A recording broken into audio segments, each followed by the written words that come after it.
Joe Biden isn't the only bad choice the Democratic Party made. They also chose a number of unpopular stances, like letting men dominate women's sports, and it end up biting them. So Chris Bedford spoke with Terry Schilling, who made great strides in the culture war in 2024. Take a look. Joining me now is Terry Schilling, the president of the American Principles Project and a longtime friend of the show and of me, unfortunately. Terry, thanks for joining the show. Thanks for having me, Chris. So this is a big, bad week for President Joe Biden. Last week was a big, bad week for President Joe Biden as well. More things are coming out every day that are showing just how far he had actually declined.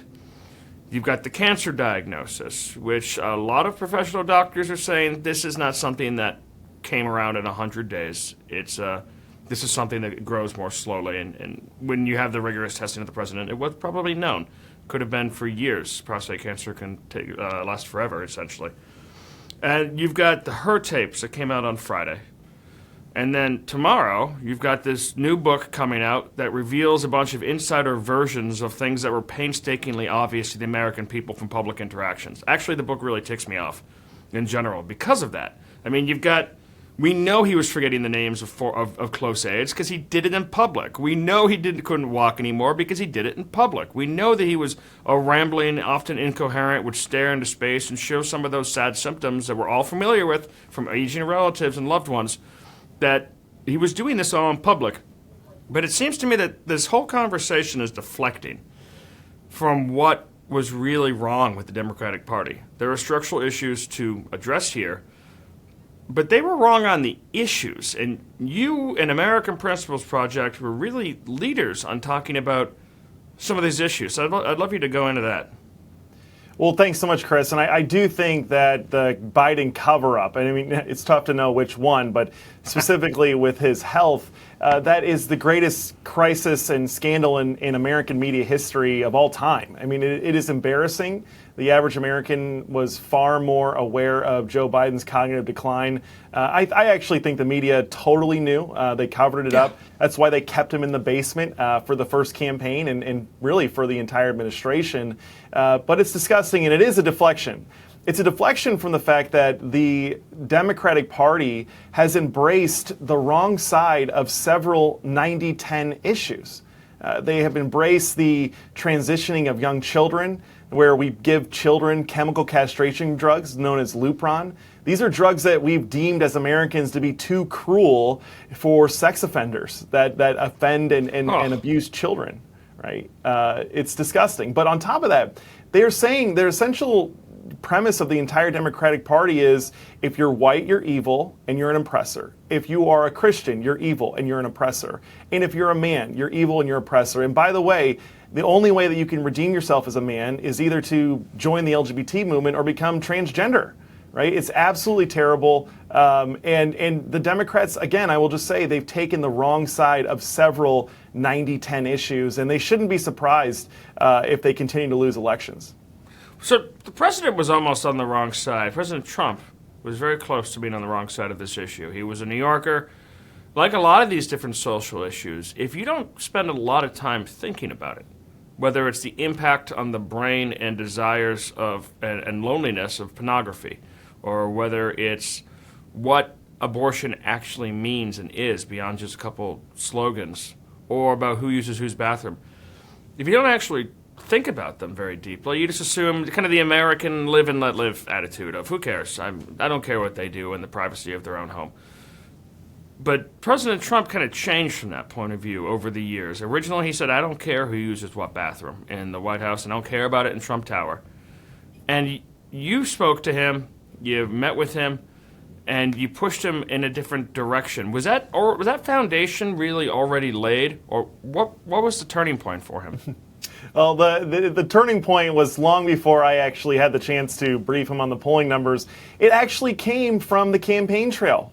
President Trump started talking about specifically the issue of women's sports as early as 2021. I believe it was his first real campaign event after the 2020 election. There was an event in D.C. at the Marquis Marriott that was being hosted by America First Policies Institute. And I will always remember this because I was in the room and he got his loudest applause when he said he was going to save women's sports.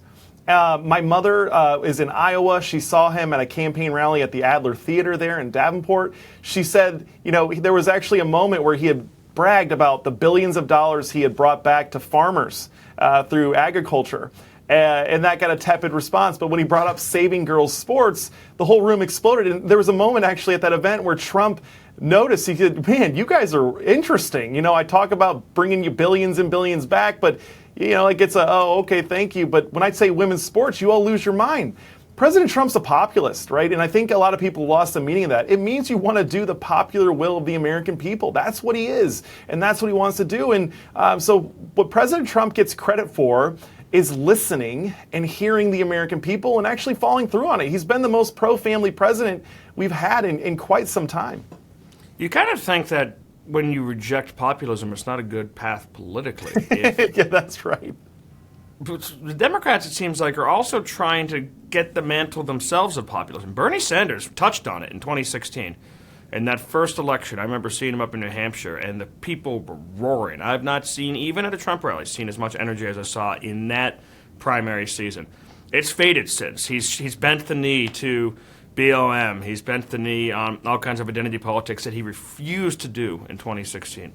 But do you see any actually rise in populism in the Democratic Party, or an ability by them to get that mantle? Or are they too strangled by these 90-10 issues?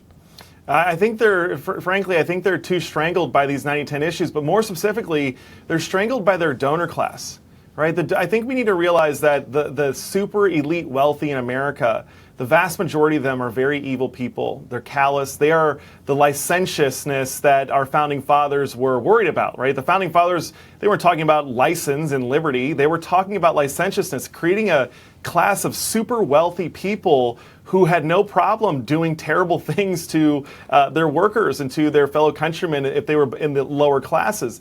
That's the elites that run the Democratic Party, and essentially Trump kicked them all out. They're all Democrats now. The people that were destroying the Republican Party have all left. They're now Democrats. They're now at furthest right, they are Lincoln Project Republicans, are Democrats, and all the way literally to the diddlers. They literally lost. And Trump has replaced them with something very beautiful. A working class American group of people that really just love their country. They love their families. They love their local communities. They don't really spend a lot of time thinking about politics. They just love their country and want the best for it. That actually has created some problems for us, right? We've swapped out the high propensity voters in the suburbs, the wine drinking, virtue signaling suburban moms that are fine with transing other people's kids and even their own. And we've swapped them out for the white working class guys, the guys that are building up our electrical grid and our infrastructure system. These people don't really care about politics so long as it doesn't affect them. Right? Once they start coming for their kids and their religion and their guns, that's when they start showing up to the polls. So we've got a new challenge, Chris. We've got to figure out a way to turn these people out and get them to the polls and make sure they know that even if they're not interested in politics, these Democrats certainly are interested in them. That's interesting to see that they're held captive by their donors. That was a problem for a long time with the Republican Party, is they had massive scoliosis where the donors and the base had completely different priorities over what was going on. And I wonder how much that's starting to happen with the Democratic Party now. They're certainly not doing much for Black Americans over the last couple of years. It seemed like everything got worse for them. Right. And then you look at the schools, you look at everything else, you look at how it's broken down, it's a disaster. Terry, what was the polling? I read a really interesting profile on you recently. I was glowing. And remind me the newspaper? Notice. Yeah. Yes, that was Notice. It was an excellent piece. And it talked about some of the polling that you had done as a group that made you think that we can come back on this women's sports issue. There's been a couple elections in a row where Republicans, talking about women's sports issues, haven't won as much as they expected to. But you saw something different in the numbers, and you pitched that to the president, which ended up making probably his most effective ad of the 2024 campaign. Well, just to be clear, Chris, the Kamala's for they, them, Donald Trump is for you ad was the most powerful election ad of all time. It's not me claiming that. That's actually the Democratic Party claiming that. In their after-action focus groups and research, what they found was that ad was seen more times by more people and was the most often remembered ad by any group of swing voters they sat down with. It was very powerful. And if you go back just to the previous election cycle, all of the same issue sets were there in 2022. Economy, crime, immigration, inflation, all of Biden's unpopular policies. All of those things were present in 2022, but the big missing piece that Donald Trump added in 2024 was the trans issue, but specifically the culture war, right? The broader culture war where Americans feel like they're being told that they're not allowed to tell their schools what to teach their kids, right? That they have no input, they have no seat at the table even. That's kind of crazy. But Donald Trump tapped into the culture war in 2024 in a way that we just hadn't ever seen, not in 2022, definitely not in 2020, and he used it to win. And the reality is that the culture war is the most popular thing going for the Republican Party. It's not even close. Men cannot become women. Women cannot become men. Sure, Americans want to live and let live. They want to treat people politely. But at the end of the day, they don't want you transing their kids. They don't want you in their wife's locker room or shower. They don't want you in their daughter's sports. If we want to live and let live, well, then you got to let us live a little bit too. So it's the most powerful thing he has. I think people don't understand that when they talk about the culture war, is that for 10, 15 years, the right has been fighting a defensive war.